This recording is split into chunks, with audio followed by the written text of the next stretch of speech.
Welcome to the Leader by Design podcast. Today, I'm going to help you understand that coaching isn't a mystical art that only certain people are skilled at. It happens in everyday life, probably without you even realizing it. So, stay tuned. G'day, I'm Brendan Rogers. I've built a thriving business creating confident leaders who achieve the results they always wanted, along with the lifestyle they always dreamed of. How do you become a confident leader? By focusing on three key areas: developing character, building competence, and creating connection. This is the Leader by Design podcast.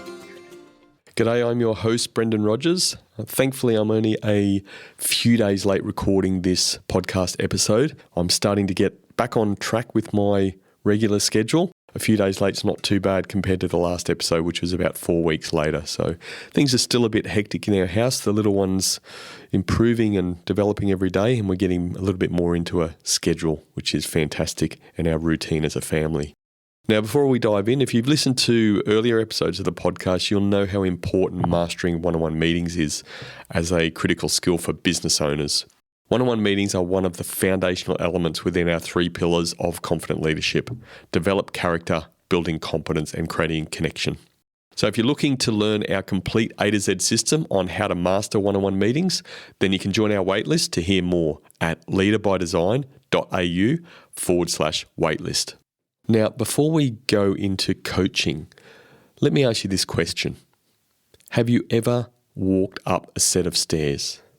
If you have, then how have you looked at that set of stairs? Stairs are a great analogy for coaching because when you look at stairs, you start at the bottom and your goal is to walk up those steps, whether it's 3 steps, 5 steps, 100 steps, your goal is to make it to the top. And if you relate this to coaching, then all we're saying to be a coach or to coach somebody is that you need to understand where they're at today, where they want to get to tomorrow or in a certain period of time, and then what's the next step and how can you help them get there. Stairs are an everyday visual for improvement, and that's what coaching is. Coaching is purely and simply helping to elevate others, helping them to grow and develop to become better at something that they want to become better at. And how do we do this? Well, we do it through coaching. The mindset of coaches. You can call yourself a coach, I believe, if you have this one simple mindset. If you get enjoyment from helping others get better, then I honestly believe you can be a great coach. Doesn't mean that you have to call yourself a coach. Doesn't mean that you have to develop a coaching business and start to coach people and for them to pay you money for that service. If you're a business owner, if you're a parent, if you're in a family, if you work with young children, if you work with people in business and you have that mindset of you want to help others get better, then you can be a great coach. Now, what this episode isn't today is there's various coaching models out there. Some I've heard of, some I haven't. Things like the GROW model, which I think is probably one of the most popular models. There's a FUEL model, there's OSCAR, and there's many, many more coaching models out there. This episode isn't about trying to be smart and show you what I know about coaching models and how we apply these coaching models. It's not that at all. All I want you to take from this episode as a business owner is to realize that even if you don't think you've coached before, you almost definitely have in everyday life. And when you're aware of it, you see that coaching happens all around you, and you're probably doing it more than what you realize. Now, if you're a consistent listener to this podcast, you'll know that myself and my wife are foster carers, and we look after little children, and we've been doing that since about 2021. Now, we've got a little girl in our care currently, and one of the things that she hadn't done ever before is wear shoes. Now, this little girl's 3 years old, and we didn't really know how to get her to wear shoes, given that she hasn't worn them ever. The daycare that she was in said that she would just flat out refuse and kick and scream and never wear shoes. We were told that it's a sensory issue, potentially related to the fact that she may be on the spectrum, on the autism spectrum. So we looked at this and said, right, our goal is pure and simply to see if we can get her to wear shoes. She'd never worn shoes. We knew that. She went everywhere bare feet. So all we did was consider, well, what was our first step? And she didn't come to us with shoes. So the most obvious first step was to buy some shoes, which is what my wife went out and did. We weren't even sure what the next step would be after that, but we knew that she wasn't currently wearing shoes. We were going to see if we could get her to try and wear shoes so she could go out safely outside and play in the park and do all those things that beautiful 3-year-olds should be doing, running around and playing and just having lots of fun without any danger to her feet. So shoes were bought, and what we did is just leave the shoes in the landing at the bottom of our staircase where she comes and goes and plays and walks past, and she just started to notice those shoes a little bit more. Sometimes touch them and pick them up and muck around with them and those sorts of things, but she became familiar with the shoes. Well, the next step from there was we decided to put some socks on her. Now, she did not like that at all. She didn't like wearing socks, but what she did like is being in our arms. So when we put the socks on, we'd bring her in our arms and we'd just walk with her wearing the socks. And from that situation, we could see that it did not seem to be a sensory issue. She was okay wearing the socks. She didn't get cranky about being in our arms and having socks on. Fantastic, we'd move forward. What was the next step going to be? Well, we tried to just get her to stand in socks and just play with socks. Well, that didn't go too well. She would pull them off quite quickly, but we knew that she could wear socks. We knew that it wasn't a sensory issue. She would just wear socks when she was in our arms. So next step, let's try with some shoes. We were able to get shoes on her. Again, that was a bit of a struggle, but we got there. We got shoes on her, put the Velcro on so she couldn't take them off. She wouldn't walk with them. She got cranky and kicked and screamed and all those sorts of things and wanted to take them off. What did we do again? We picked her up, put her in our arms, and she was fine wearing the shoes in our arms. So we used to take her on little walks. We'd have her in the pram. We'd have her in our arms, and we'd take her on walks, and we'd just get her to be comfortable in the fact that she was with us, she was wearing shoes, and it didn't seem to be a hassle at all. What do we do then? Well, we weren't really sure on what the next step was, but we were out walking one day. We just thought, oh, she loves to play with this tree or this little hedge that we go past. So we put her down and she stood there. She didn't moan or get upset, and she started playing with the tree. I tried to get her to walk from there. She wasn't having any of it. She wanted to come straight back into my arms. So we're on our way to the park anyway, just down the road from our place. So I picked her up and I took her down to the park. Now I thought, well, she loves the park, so maybe this is the opportunity for her to walk. So what I did is I put her down at the grassed area, not far from the park and the play area, and I walked across to the play area about 10 or 15 metres away. And she stood there and she just cried, and she would not move from that spot. And I'm sitting there thinking, oh, she loves this play area. She'll come soon enough. Well, she didn't. And I also sat there and thought, Brendan, what are you doing? You're a coach. People pay you to coach them. What are you doing being so far away from her with her first steps? Basically, she was standing there and she was thinking, holy shit. I'd put her into the holy shit zone, which was from where she was to where I was 15 metres away. That was just too far away. Holy shit, I can't do that. That's too much of a challenge. So once I realised my own mistake, I went much closer to her and I stood about 3 to 5 metres away from her. And I knelt down and I said, come to me, walk. And she stopped crying and she took her first steps in her shoes. And that was one of the coolest experiences ever. She walked to me, I got that on video, and it was just fantastic. We'd moved this little girl from wearing no shoes ever and being told that she would not wear shoes. It's a sensory issue. 3 years of age, she started to play with some shoes. She got some socks on her feet. We then moved to putting shoes on, and now, some weeks later, every time we're going in the car, every time we're leaving the house, she sits on the staircase with the shoes ready and waiting to have them put them on. She puts her legs out and she's ready to go to get those shoes on. So that whole process was coaching. Now, with our own children, we didn't have those same issues. They just put shoes on because that's what we did.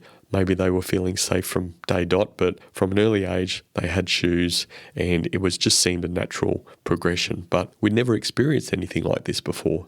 We were unsure as what to do, but all we did was, this is where we're at today. This is where we want to be at some time in the future. We didn't know how long it would take, but getting her to wear shoes, and we took these various steps along the way. Now, we were comfortable in the process. I didn't sit down with my wife and say, right, as a coach, I think we need to plan out this step 1, 2, 3, 4, 5. Not at all. That was nothing we ever did. All we did was say, this is where we are, this is where we need to get to, and what is the next step? Excuse the pun. Our next step, let's put the shoes down. Let's get some socks going. Then let's get some shoes, carrying in our arms, and let's getting her to take some steps. And now she freely plays, as I said. She gets out and about, can't wait to get in the car with her shoes on and to go, because she knows where she's going, to the playground or for a walk or run around or anything. That is coaching. That is in everyday life. So whether you're a parent, whether you're an uncle or an aunt, or anyone dealing with either small children or dealing with older children and you're helping people in life, there is a very, very strong possibility, actually I would say definitely, that you have coached before. So when you start to realize this, then coaching is all around you and it's not difficult.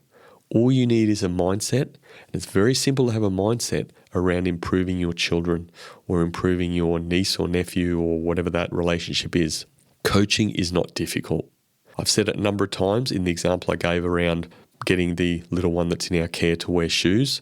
We've had the same experience with bath time. She was not a regular bath taker in her previous environment with her family. She would kick and scream, and it took 2 weeks for her to settle down in the bath, but we were consistent. We knew that she had to have a bath every day, and we just maintained that consistency in her routine, and slowly but surely she starts to enjoy the bath. Now, when you say bath time, she jumps into your arms and gets excited, and we sing our little dance, bath time, bath time, bath time, bath time, bath time, bath time.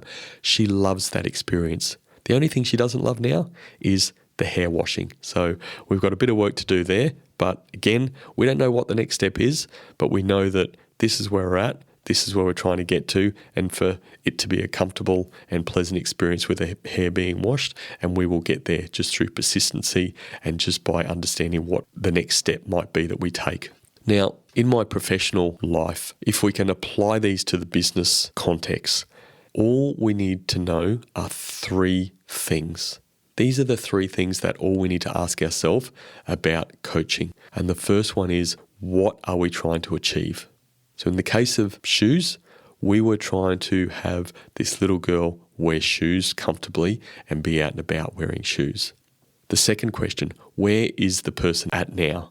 In our case, the little person had not worn shoes, and in fact, we were told that she just would not wear shoes because of sensory issues. Third question is, what's the next step to move forward towards the goal? Well, as I said in the example, we bought shoes. And the next step from that was tried socks on her, and we went through that process. We eventually got the shoes on her, and she was walking, running, playing, all of those good things. If you use those 3 questions as the basis for any coaching that you do, then you'll go very, very well, and you will be able to help that person improve in whatever they're trying to do. The question I often get asked is, what if I don't know the next step? Well, I found that the simplest thing to do is to just get a better understanding of where the person's current challenge is. And if you talk with them through that and understand that, then in my experience, 100 times out of 100, the next step will always reveal itself. Now, that next step could be, hey, I'm not sure what I need to do next, but I know somebody who has had this experience before, and I'm going to have a chat with them and find out, and then come back and we'll move forward. Or it just may be that between the 2 of you, you agree on, I'm going to take this next step. And what if it doesn't work? If it doesn't work, there's probably not a lot of harm done at all. Just decide, reflect on that, say, hey, that hasn't worked the way we'd like it to work. What could we do differently? And therefore, we agree on what we would do differently, and we take the next step.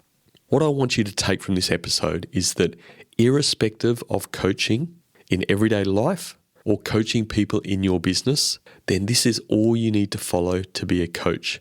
and to help people become better in their role? Those 3 questions. What are you trying to achieve? Where is the person at now? And what's the next step to move forward towards that goal?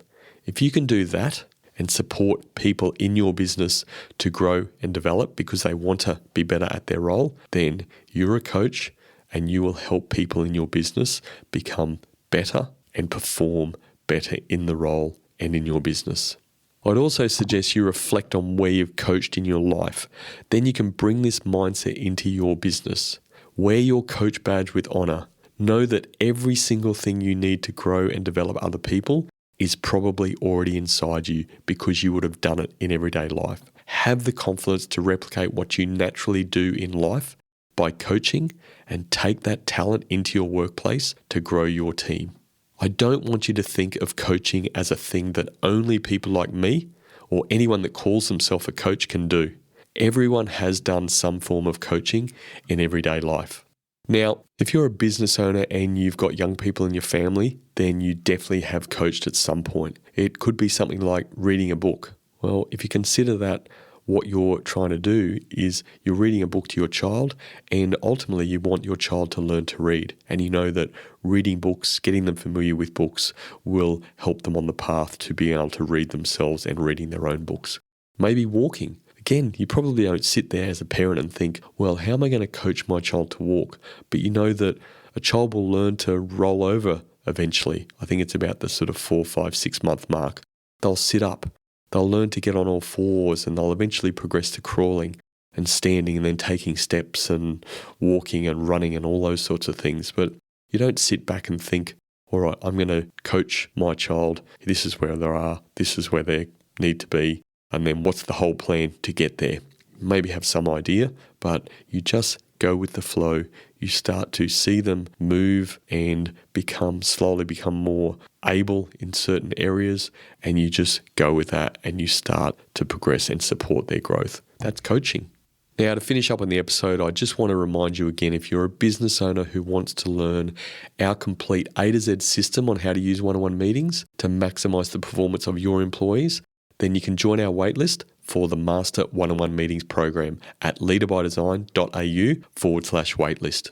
And if you love the show and you want to develop your leadership and grow your business, make sure you follow or subscribe on your favorite podcast platform. And it's also super helpful if you can leave us a 5-star review. Just by doing that, you can help other business owners as the algorithm will push the show out to more people. Until next time, always remember, leaders aren't born, they're designed by developing character, building competence, and creating connection. Be a leader by design today. In the hybrid working world, I've seen too many business owners and their businesses suffer because of poor performing employees, leading to below average results. If you want to improve your employees' performance to deliver consistent results for your business, you have to master one-on-one meetings. The doors to our Master One-on-One Meetings training program are opening soon. I'll teach you how to improve employee performance and deliver consistent results using one-on-one meetings. To be one of the first people notified when the doors open, go to leaderbydesign.au/waitlist. Don't wait, sign up now.